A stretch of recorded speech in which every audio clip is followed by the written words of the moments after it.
Well, hey, everybody. Welcome to Ultimate Insider Bear Insiders podcast. Once again, I am Mike Pawlawski, former Cal quarterback, a Hall of Famer, and radio color analyst. And this week, this show is not going to be too long.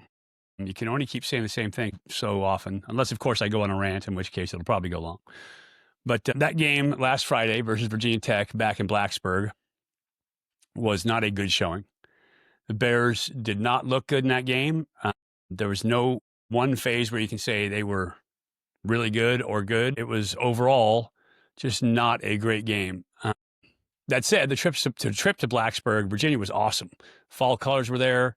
You know, you're in the Blue Ridge Mountains. People were super nice, really hospitable. So that part of it was really good. Enjoyed the trip. Good place to go. I was talking about it in the podcast last week. Enter Sandman as an open was pretty awesome. Really cool to see the whole stadium just get up and down and jump in. And in spite of the fact that their team was 2-5 going into that game, it was almost a full house. And that stadium holds around 70. So it was pretty cool to see them come out and support their team like that. That was a lot of fun. I wish we did that a lot better for the Bears. Wish we could fill our stadium, regardless of our team, show that support. Okay, now that said, let's get down to the game. I said it was ugly, and there was a reason for that. There were several reasons for it, actually, but nobody was on their best game versus Virginia Tech. I don't think any player in a Cal uniform had their best game ever versus Virginia Tech, and you should have that every week going into a game. Somebody should have a great game, should step up. You know, last week, Jacob DeJesus had a fantastic game. Nobody had that game this week. We'll start on the offensive line. I've been talking about the offensive line all year long. And once again, the offensive line was not good in this game, quite honestly. The opening play of the game, Brian Harsin dialed up a touchdown, had a hitch and go on the outside. Javen Plummer had it over the top. And had we just given average, not great, just average pass protection, it was a touchdown. It's going to be a big game-starting touchdown to kick the thing off.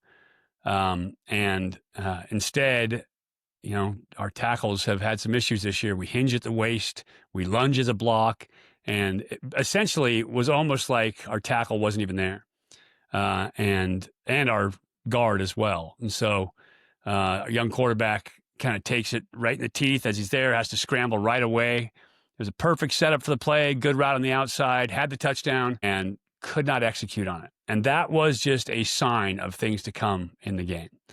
Offensive line was not good. There was not one position on the offensive line where I'd say they had a great game. And there were several where I would say they had a really bad game. Our center had a really hard time snapping the ball. I'm guessing here, but I would say 6 to 8 really bad snaps came to the point where he actually got replaced later in the game. Because if a quarterback can't get a clean snap, then he can't operate back there. You can't make your reads. You can't look at defense. You can't do anything. You're worried about getting that ball. And as soon as you take your eyes off of defense, you're done. So it makes it brutal back there to operate when your center can't snap. And we could not snap in this game, not consistently. So that's awful. You're starting off on a bad leg. You start off with bad protection up front, in trouble. Our run game, we did not get a lot of movement up front. Ended up rushing for 39 yards in this game. That's awful. And now you take off, I think it was 46 yards in lost yardage in running, many of that sacks. And it was just a bad game on the ground. The offensive line did not get it done.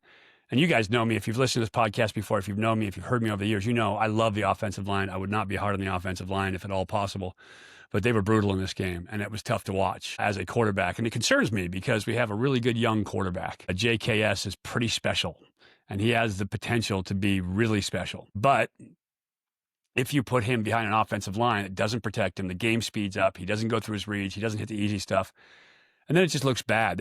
There were opportunities later in the game that if he was playing at game speed would have come available. He would have hit them. He would have made the throws. But because he was feeling the pressure of offensive protection not being very good, he ended up operating too fast for the game. And so he missed easy reads, which is understandable. I can tell you, and I told Coach Wilcox this story. I played for the Miami Hooters in the Arena Football League. They were literally, and I would bet on this, the worst team in the history of organized football. I would get hit all the time playing in that league. And there was one game in particular, I got hit 32 times and only threw 29 passes. So you do the math. And as a quarterback, your game just speeds up. You're trying to make a play. You're trying to make something happen, and you get through your reads too quick. You come off of things too quick, and you can't operate that way. It's just too difficult for a quarterback to operate when you're constantly under pressure. You need to get your 2.7 seconds, just 2.7 seconds. Not asking for everything. Just give me that time to get the ball off. And when you don't have that, boy, it changes your game as a quarterback. I played in Tampa with Vinny Testaverde, one of the most talented quarterbacks I've ever seen. I mean, the dude had crazy physical skills, was a New York State champion in racquetball as a younger athlete in his teens. Incredibly athletic, huge arm, but he never played with a good offensive line. He never played with the same offensive coordinator. And then, his career wasn't what it could be. Heisman Trophy winner, and goes on and doesn't get the support he needs. And so I'd like to see us support the young quarterback better. That said, there were reads he missed. There were things he missed. But it's hard to operate when you are not getting the time you need from your offensive line. So that's that. Running back, for what he had, for what he could do, he played hard. Couldn't run the ball very well, weren't cleaning blocks, weren't opening very many lanes. And so there's not a lot you can do at that position. At wide receiver, we need to catch the football better. The Bears are dropping balls. I think there were 6 drop balls versus North Carolina. There were 5 or 6 in this game, including 2 touchdowns, sure touchdowns, that got dropped. You can't do that. You cannot give up points. You cannot drop the ball like that and expect to be successful. It's just, quite honestly, it's unacceptable. And so it was happening to the receivers. Tight end Mason Minnie, who I have loved all season long, did not, for the last 2 games, has not had particularly good football games. He's had a couple of great ones early on, but the last 2 were brutal. A couple of drops last game, dropped this game. And the blocking on the outside was just, it was bad. Our perimeter blocking was really bad.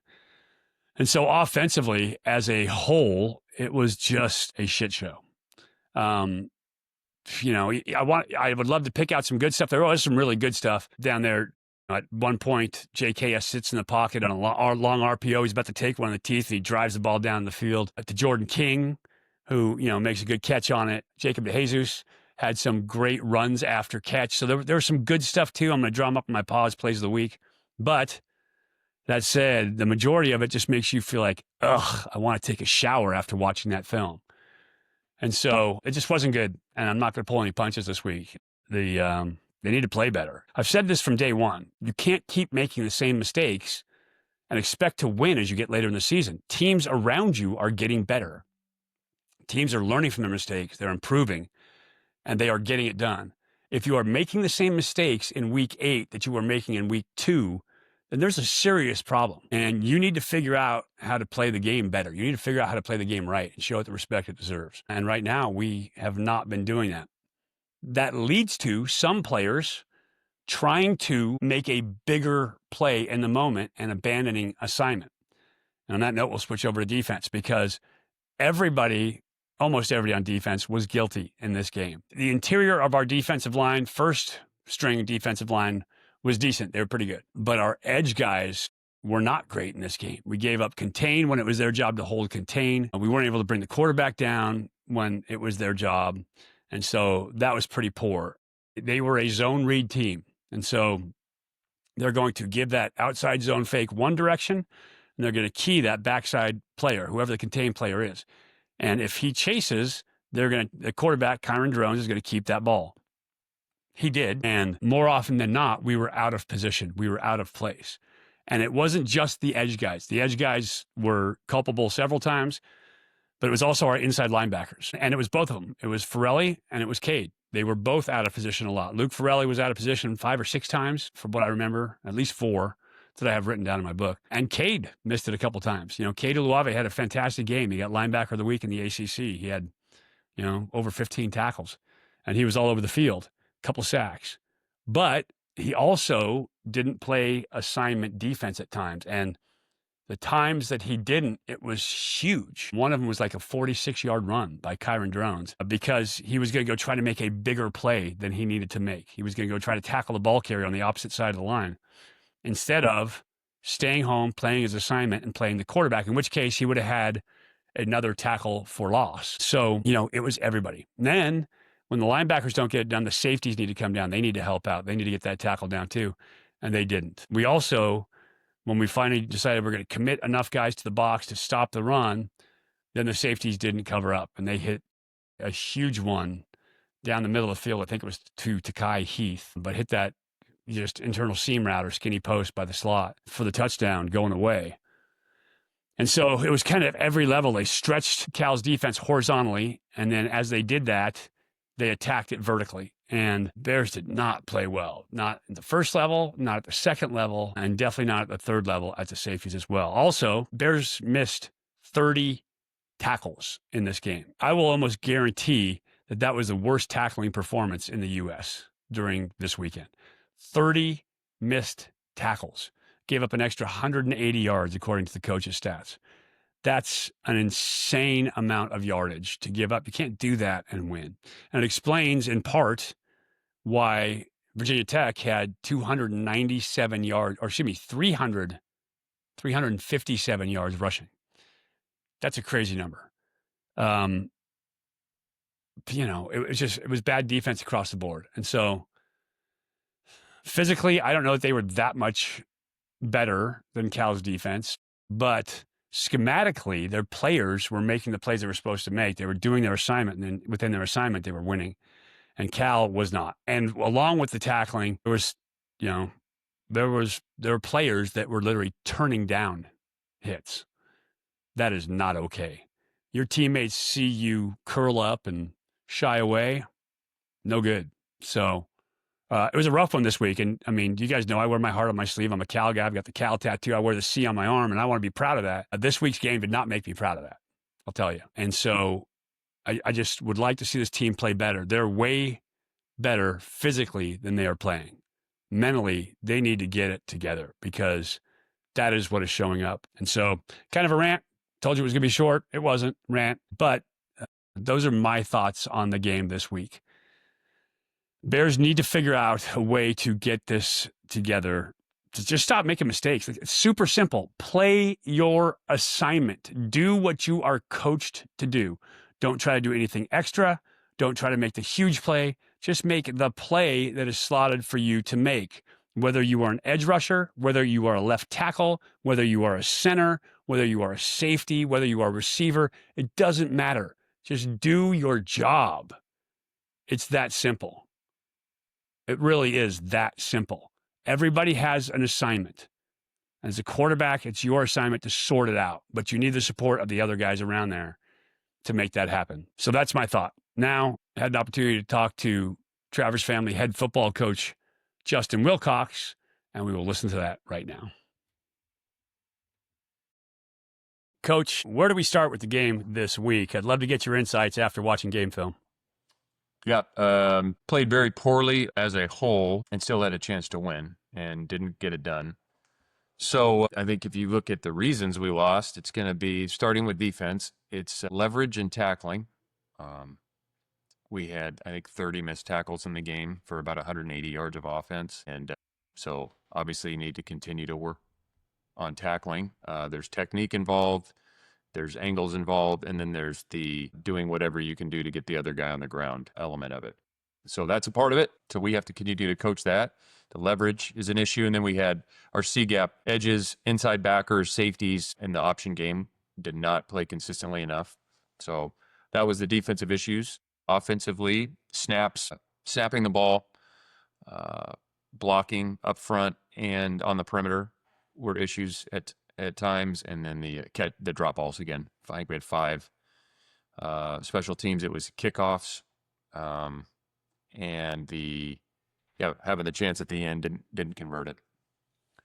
Yeah, and talk about that because I mean you listed out. It's more than just one phase. It's more than just one position group. It's kind of across the board. How does a team get to that point where they're? I mean, there's mental errors, there's physical errors, there's all kinds of stuff going on. How do they get there? Yeah, I mean, that's the $1 million question. Like, our job is to help. The coaches have to make sure the players know the alignment, the assignment, the technique. The players have to bring the effort and the finish. We have to demand that at practice and obviously in the games, but the level of execution, which is always the word you hear in football, but it's true, the level of execution isn't good enough. And the other team has good players. I mean, it's not like Virginia Tech has bad players. We knew that going in. I don't know if, sometimes I think people look at their team's records like, oh, they're just no good. It's like, that's complete BS. I mean, they have talented players. There's no doubt about it. But we have to execute at a higher level more often. And I think there was some focus, whether it's mental toughness and being able to focus and do your job throughout the game, whether it's the physical part of it of blocking your guy or tackling, or the emotional highs and lows. And I make a really good play or I make a bad play and I get hijacked by that and it affects the next play. So I think it's really a level of physical, mental, emotional toughness that has to improve. And if we do that, then we play better football more often and win. Yeah, and there were some guys as you watch the film, that have made mistakes in the past. There's some guys that, some pretty good players who are maybe trying to do too much. Does that make sense? Was there some of that out there in that game? Yeah, I mean, I think that's the emotional toughness, the mental toughness. Like, are you able to just focus on doing your job over and over and over again and not get bored doing that? So, yeah, whether it's the drops or the missed tackles or, a guy playing who should be the quarterback player gets his eyes on the dive, where they shouldn't be. That happened. And it happened to guys that have played really good football for us and they do it most of the time, but most of the time doesn't cut it. Yeah, so let's talk about that. Obviously, I've watched your defenses for years. Your scheme is always there. It's a matter of executing on the scheme in the game. Contain was a big one in this one, especially with the quarterback, Kyron Drones. We talked about it last week. They had some explosive skill guys. Their running backs were as good as you've seen probably all year long. Quarterback, physically, tough to bring down. Giving up Contain in this game, and it wasn't just one position group. What was going on with that? Was it new scheme? Was there any new scheme that you hadn't seen? Or was it just a sign of stuff? No, to be honest with you, Mike, we simplified things because we were, we had some issues with guys maybe busting. So we simplified some things. And when you play an option team, everybody's got a job to do because it's 11 on 11. And so in some defenses, the edge player, for example, is going to play dive first, and the inside stack backer or the safety is going to be the quarterback player. And they got to leverage that guy from outside in. And then the dive player becomes a support to the quarterback from inside out. So we had issues with that. So honestly, Mike, it was the C gap and extended. So It was the edges, the inside linebackers, and the safeties. And one time it was the edge player squeeze and the inside backer didn't overlap with good leverage. Another time it was the edge player who was a quarterback player in a different call squeezed too much and then he loses leverage on the quarterback. And then it's one thing to walk through all that. You do it in practice and you fit it all right. Then you throw in an athlete he's probably faster than you and you have to play with better leverage or he's going to outrun you. So that happened. And then there was times when we were a step late and still get to the guy and couldn't tackle him. And so those things compound really fast. And when it's 11 on 11, you got to do your job. You got to do it against a good athlete. And then you have to get the guy on the ground somehow, some way. Yeah. I mean, difficult, obviously, 357 rushing yards, on the night. And Kyron Drones, who, if you force him to beat you passing, he threw some good passes, but if you force him to beat you passing, he probably doesn't get it done. Let's turn that around. Let's look at the offensive side of the ball, because obviously there were issues up front. The offensive line starting out the game, you've got, technique issues, bad technique to start off the game, and then, guys in assignment stuff. And we've talked about the offensive line all year long. I get worried, young quarterback, going to be a great quarterback, but you get behind an offensive line that doesn't protect you very well, and all of a sudden you start to miss your read. Things start to happen faster in your head. What are you thinking about with the young quarterback, the offensive line, and what's going on there? Yeah, we have to block better. I mean, the first play of the game, we have an explosive play, and our head went down, and the guy ran by the tackle and the guard. And so we don't practice that. We don't coach. We're not coaching that technique. Fortunately, we're not taking the technique and applying it to the game. So first play of the game is an example. I mean, we have an explosive play on a little and go, and the left tackle and left guard got beat. So we have to continue to coach that better. And we're looking to get the ball out quickly. But at some point you have to be able to pass the ball, even if it's less than 3 seconds. You got to be able to hold up for 2 seconds or 2.5 seconds up front. And we didn't do that enough. As it relates to the quarterback, there's probably a couple times where he got sped up, and that affects the QBs. But Jaron threw some elite passes. Again, it happens every single week. He can still do better for sure. He's going to keep improving. We have to block and then catch. If we block better and catch better, we're going to be a pretty efficient offense in terms of passing the ball. Yeah, but you snap it first, and then you have to block the guys, and then we have to catch it when we throw it to them. Yeah, that's true. I Yeah, mean, we have to it coach that better. snaps. Yeah, We have to coach that better as coaches, catching, snapping, and blocking. Obviously, we're doing a bad job of that, so we can work on that as coaches, and then we can apply it to the games, and then we'll play better offense. And the same and thing on tackling. We're going to continue to tackle. We're going to continue to work edge mechanics. We're going to continue to work leverage so we can tackle better in the game, so we play better defense. Yeah, I know. I mean, I know you're taking a lot of this on yourself, but players have to make the plays. Like you can't have bad snaps. That's just not the way it works. A center has to be able to snap. That's his first job on every single play. And if he doesn't do that, that's trouble. If receivers aren't catching passes, that's not on, they have to make those plays. They have to have enough pride to make those plays. And I know as a quarterback, I've played in pockets. I played for the Miami Hooters. They are literally the worst team in the history of organized football. I was getting hit on every play. I had one play I threw 29 passes, got hit 32 times. And so I know what it's like to be back in that pocket and get sped up. He's a really good young quarterback, and he's got so much potential ahead of him. Just to see it kind of get sped up for him like that, it's just, you could see him missing simple reads because he's feeling that pressure. And so that's a problem. Yep. So we'll quit beating a dead horse here. What was your message to the team?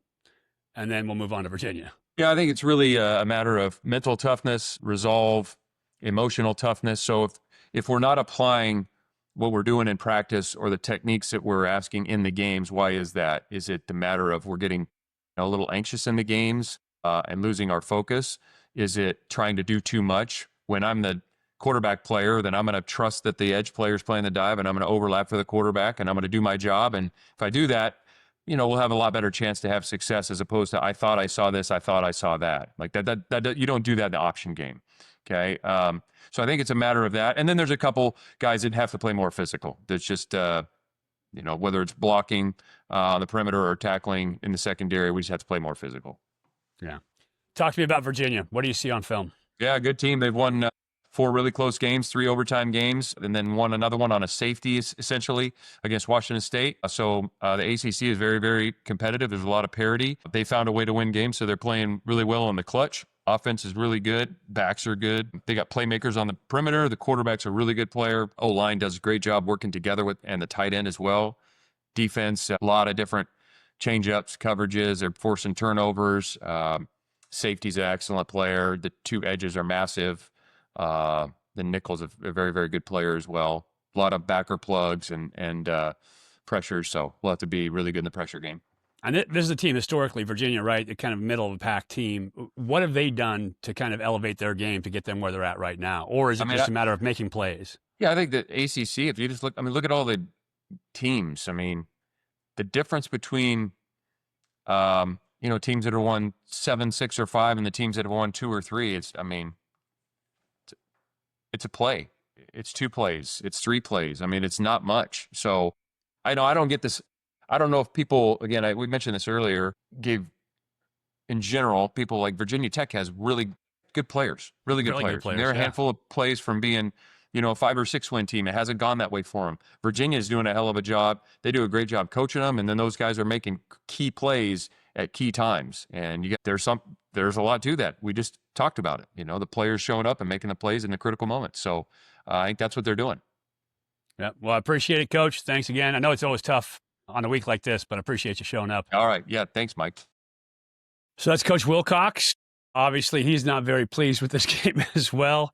And I figured there was no reason to take that interview any longer than it needed to go. So, you can't say anything more about it. It was just an ugly game for the Bears. It was mistake ridden.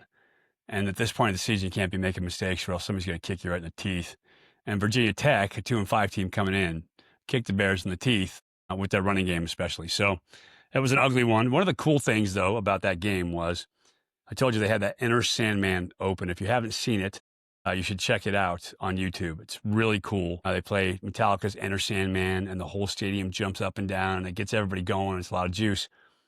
When they needed energy later in the game, 3rd and long, or, in the overtime when Cal was up on the ball and the defense needed to perform, they would hit those first few bars of Enter Sandman again, and it would go off, and all of a sudden the bass would come in, and the whole stadium would and they'd get up and they'd start jumping again. They get the energy up. It was like a trigger for them to act, and that was pretty cool. I would love to see that kind of tradition come back to Cal. We had, when I was playing my senior year, we would come out of the tunnel to George Thorogood's back Bad to the Bone.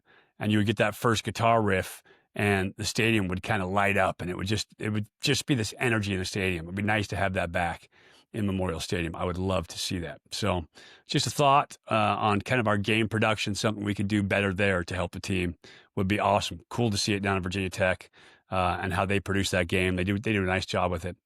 But the Bears need to get better, period. Can't keep making the same mistakes and expect success.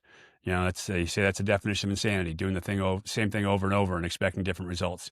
Keep making mistakes, you're going to keep losing. Start cleaning that up, you're going to play better, and you can win some games. That's it for that week. So this week coming in, Virginia, and they are a one-loss team. They lost to NC State, of all teams, who's kind of a middle-of-the-pack team right now, and they beat Louisville. Now, part of that was Louisville turned the ball over, especially early in the game, gave Virginia a cheap touchdown. But, you know, they're a good team. They're not a great team. You look at them on film, they've got some dudes, but they're not super explosive. They got a quarterback in Chandler Morris, who I like. He is a sixth-year senior, started off Oklahoma recruit. He was there with Lincoln Riley, and he backed up Spencer Rattler. And then, you know, as he waited for his position, next thing you know, Caleb Williams is coming in, so he transfers out. He goes to TCU. Played there for a little bit. And then they had the other quarterback come in, take over that starting job, so he transfers out of there. Ended up at North Texas, put together some pretty good numbers at North Texas, and so he ends up transferring for his sixth and final year to Virginia. He is very mobile. He throws well on the run.